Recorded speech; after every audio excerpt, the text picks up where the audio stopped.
Today's tech news moves fast, but understanding it shouldn't be hard.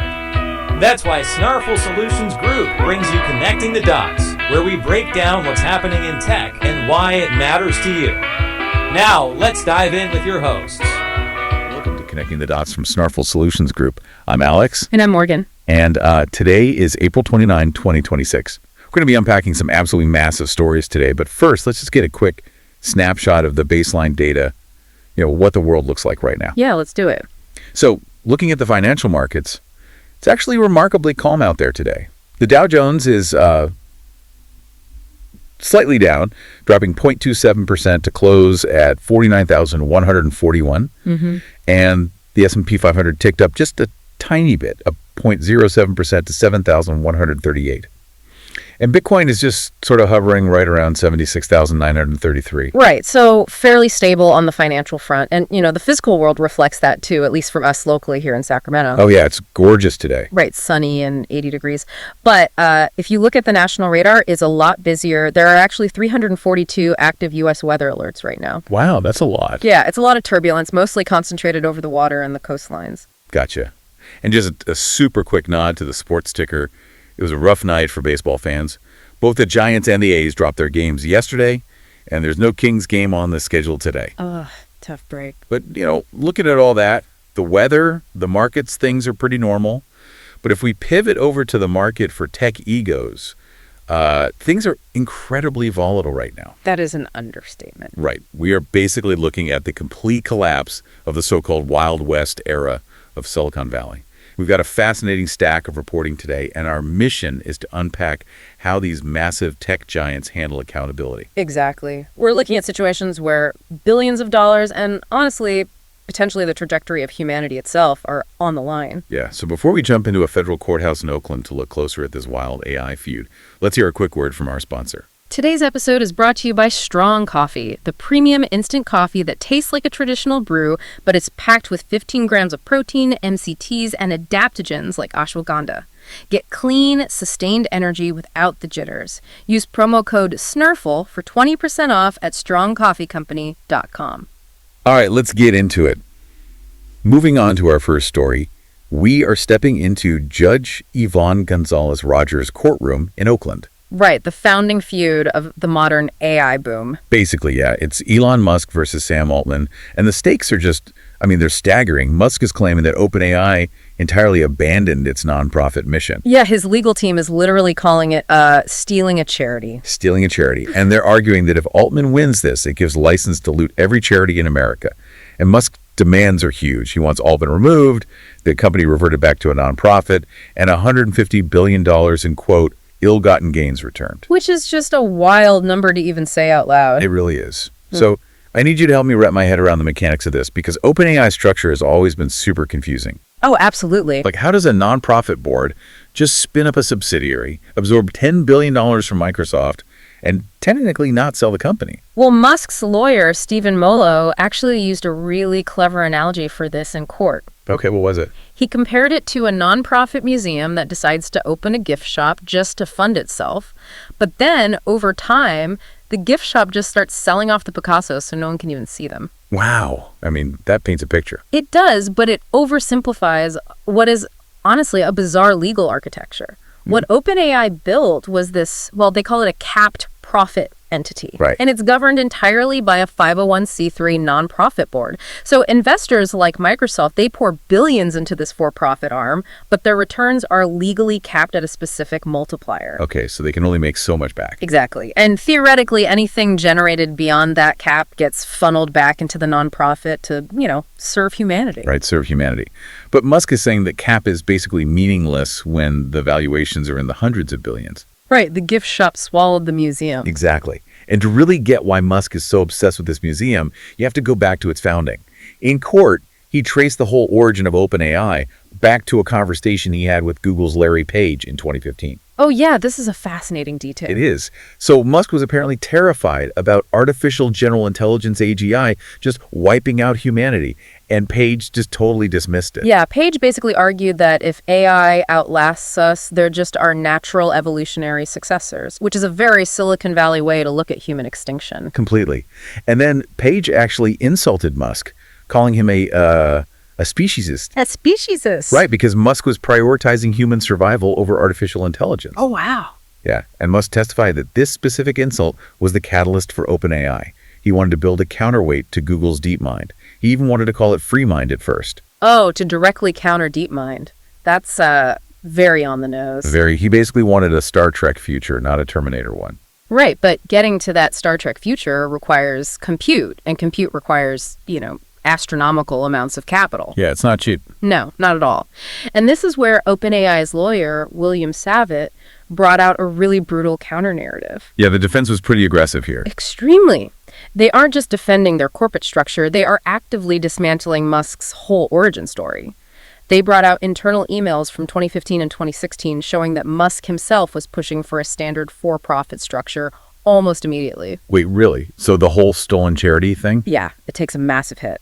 The emails show that by 2017, Musk was aggressively trying to get OpenAI to merge with Tesla. Oh, interesting. Yeah, the defense is arguing that Musk isn't mad about OpenAI being a highly capitalized for-profit company. He's just furious that they did it without him in charge. That makes so much sense, Yeah. especially when you look at how he actually performed on the witness stand. Oh, the courtroom reports were brutal. Yeah, the reporting from Oakland says he seemed totally flat, almost petulant. Wow. Like he spent all this time just bragging about his 80 to 100-hour work weeks. Right, which has nothing to do with the actual case. Nothing. Right. And then at one point, he summarized his early contributions to OpenAI. He said he came up with the idea, the name, recruited the people, provided the funding, and then he literally added, besides that, nothing. And he actually paused for laughter, right? She paused, and the entire courtroom was just dead silent. Ouch. Yeah, that kind of ego really undercuts the whole existential save the world vibe he's going for. It totally does. And it got even more awkward when the defense brought up Siobhan Zillis. Oh, right, the board member. Yeah, she was on the OpenAI board, but she's also an executive at Musk's company, Neuralink, and the mother of several of his children. Right. And the discovery process showed Musk was basically using her to keep tabs on OpenAI's internal workings. When they asked him about this on the stand, he just fumbled. He was stammering about her being his chief of staff and just sort of smirking at the jury. Which is just, it's not a great look for a $150 billion trial. No, not at all. And the text messages they admitted into evidence just completely destroy any illusion that this is some high-minded philosophical debate. The texts are so embarrassing. They are. You have Sam Altman privately calling Musk's Grok AI a goonbot. A goonbot. Yeah, and Musk is on social media calling Altman Scam Altman. It got so bad that Judge Gonzalez-Rogers had to issue a gag order before opening statements even started. She had to tell 2 adult billionaires to stop using social media to make things worse. Exactly. But, stepping back from the drama, I was looking through the legal briefs, and there's this massive contradiction in Musk's whole grievance. Okay, what do you mean? Well, he claims the whole reason for starting OpenAI was to prevent a unipolar world. Right? They were terrified of one person, specifically Demis Hassabis at DeepMind, becoming an AGI dictator. Right, the goal was decentralized power. Exactly. But the main reason Musk walked away from OpenAI in 2018 was because the other founders explicitly refused to give him unilateral control over the board. Oh, the irony. Right. Bruh. You can't say you're saving the world from a dictator while throwing a fit because they won't let you be the dictator. Well, that's the defining irony of the entire modern AI industry right there. It functions way less like a scientific community and much more like a religious schism. Oh, totally. Like, everyone involved genuinely believes that they, and only they, have the moral clarity to handle this technology safely. There was actually an email presented in court from Greg Brockman and Ilya Sutskever to Musk, where they basically said, we're also worried about an AGI dictatorship, so it's a terrible idea to create a structure where you could become a dictator if you wanted to. Wow. And that exact dynamic just keeps repeating. Yeah. It's why these companies constantly fracture. Yep. Musk leaves and eventually starts XAI. Then researchers inside OpenAI decide Sam Altman can't be trusted, so Dario Amodei leads a splinter group to found Anthropic. It's just a perpetual cycle, a tiny group of very powerful men declaring that no one person should control humanity's fate, while viciously attacking anyone else who tries to share that power. It's exhausting. It really is. And honestly, this is exactly why the regulatory landscape is shifting so aggressively right now. Because while Musk and Altman are in court fighting over the hypothetical future risks of AGI, nation-states are completely losing patience with the present-day harms that these algorithms are already causing. Which brings us to Europe. Yes, moving on to our next story. Let's look closer at Meta versus the European Union. Because Silicon Valley is suddenly finding out that their user safety terms actually have to be enforced. Right. The EU has realized that letting tech billionaires self-govern is a totally failed experiment. 100%. So the European Commission just issued preliminary findings that Meta has breached the Digital Services Act, or the DSA. Yeah. And this is not just a slap on the wrist. No, the DSA is a totally different beast. It really is a fundamental shift. They are now treating digital platforms with the same level of regulatory severity as, like, chemical manufacturing or physical infrastructure. And the mechanism of the DSA is what makes it so powerful.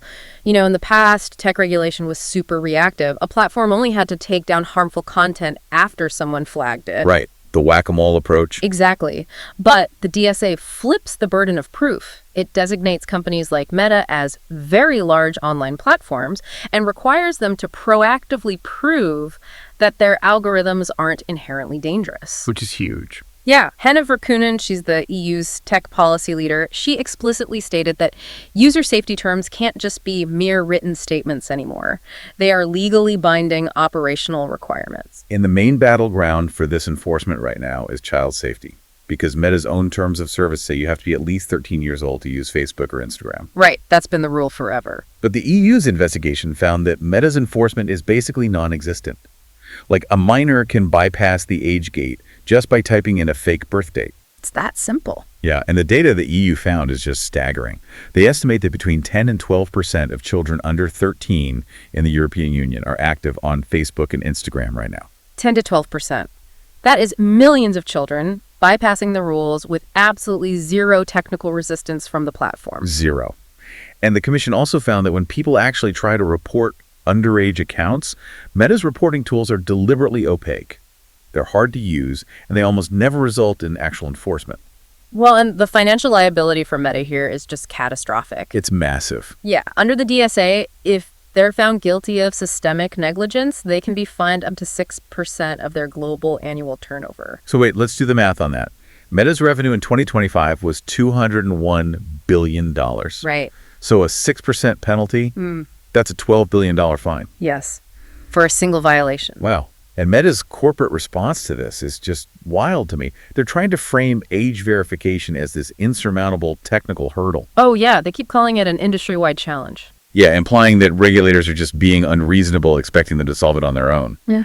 But I just find that defense so incredibly hollow. Oh, completely. I mean, think about how Meta actually makes that $201 billion. They have the most sophisticated technology on Earth to track human behavior across the internet. Oh, they track everything. They literally monitor how many milliseconds your thumb hovers over a video. Wow. They analyze your micro-hesitations to figure out your emotional state so they can serve you a hyper-targeted ad. Yep. And yet, we are supposed to believe that this massive system, engineered to psychologically profile 2 billion people, is somehow technically incapable of figuring out if a user is a 12-year-old child. Right. It's absurd. And that glaring disparity is exactly what the EU regulators are targeting. It's like, imagine building a high-security casino, right? And it's got advanced facial recognition at every table to instantly catch and kick out card counters. But then on the front door, you just put a sticky note that says, please check this box if you are 21. That's a perfect analogy. And then you just purposefully look the other way while kids flood onto the casino floor. The EU is basically saying, this isn't a technical limitation for Meta, it's a deliberate business choice. Because younger users are highly addictive, and that drives engagement. And that engagement has severe real-world costs. Virkunen's report points out that these underage kids are being systematically exposed to cyberbullying, grooming, and totally age-inappropriate content. Yeah, the algorithm isn't just failing to protect them, it's actively optimizing to keep their attention, usually by feeding them really extreme or negative stuff. Exactly. And because of that, the EU is actually expanding their investigation. Right. The age verification thing is just part of a bigger look into the rabbit hole effect of Meta's algorithms. They're investigating whether the core design of the newsfeed inherently causes behavioral addiction in kids. Which is a huge deal. And since the EU basically doesn't trust the tech platforms to verify age anymore, they're actually urging member states to launch a unified EU age verification app by the end of this year. Which sounds like a massive privacy nightmare to me. Like, how does a government-mandated app even work without tracking everyone? Well, conceptually, it uses cryptographic principle stuff like zero-knowledge proofs. Okay, what does that mean in plain English? Basically, you verify your government ID once with this secure app. Then, when you try to open Instagram, the app just sends a mathematical proof to Meta that says, this user is over 13. It doesn't send your name, your birthday, or your actual ID documents, just the verification. I mean, theoretically, that sounds great. But it's already hitting some speed bumps, right? Oh, yeah. Huge technical skepticism. Independent cybersecurity researchers actually got their hands on a demo version of the EU's proposed system and hacked it in under 2 minutes. 2 minutes. That's not great. No, it's not. But honestly, regardless of the technical stumbles of the government app, the regulatory intent is what matters here. Right. Nation states are stepping in to build the fences that tech companies have refused to build for 2 decades. Yeah, that's exactly it. And before we synthesize all of this, let's take a quick break. Before we wrap up, a quick thanks to Old Glory, an iconic music and sports fan merch store. Perfect for the techie in your life. Use promo code SNARFL for 15% off at oldglory.com. All right, so bringing this all together, when you look at both of these massive stories today, it paints such a clear picture of where the tech industry is at right now. Oh, absolutely. It's the end of an era. Right. For 20 years, the whole Silicon Valley philosophy was move fast and break things, scale at all costs. Governance was just seen as this annoying obstacle to innovation. And now the bill is finally coming due. Exactly. On the inside, you've got the foundational leaders of the industry dragging each other into federal court, fighting over corporate structures and billion-dollar pivots because the internal trust among founders has just totally collapsed. Yeah, and then on the outside, you have the European Union threatening a $12 billion fine over child safety, which proves that the external trust from the public and regulators has also completely evaporated. It's wild, especially when you consider that these companies are building infrastructure that they themselves say is civilization altering. Right. They compare building AGI to inventing fire or splitting the atom. Right. But then the second they're forced to explain their day-to-day operations under oath or to a regulator, all we see are petty grievances, algorithmic negligence, and just this astonishing inability to manage basic corporate responsibilities. It's a really jarring disconnect. It is. Which leaves us with a lingering question for you to ponder as you watch all this unfold. Yeah, let's leave them with this. We've just spent this time looking at the unpredictable, highly ego-driven landscape at the top of the tech food chain. We saw Elon Musk and Sam Altman in a $150 billion legal war just because they couldn't agree on a basic board structure. Right. And we saw Meta, a company armed with billions of dollars and the brightest engineering minds on the planet, totally unable or unwilling to enforce a simple age limit on an app. It points to a fundamental failure of governance at the most basic level. Exactly. So as these exact same leaders race to build systems they claim will surpass human intelligence, ask yourself, if the smartest, most powerful executives in the world can't keep a 12-year-old out of an algorithm and can't handle a corporate disagreement without trying to destroy each other in federal court, how confident should you be in their ability to safely govern the arrival of artificial general intelligence? That is the big question. It really is. We're here to help at Snarful, so reach out on our website if you have any more questions. That's a wrap on today's top stories. Remember, tech doesn't have to be complicated, and we're here to help connect the dots. If you've got questions or want to learn more, visit us at snarful.com. Thanks for listening, and we'll catch you next time.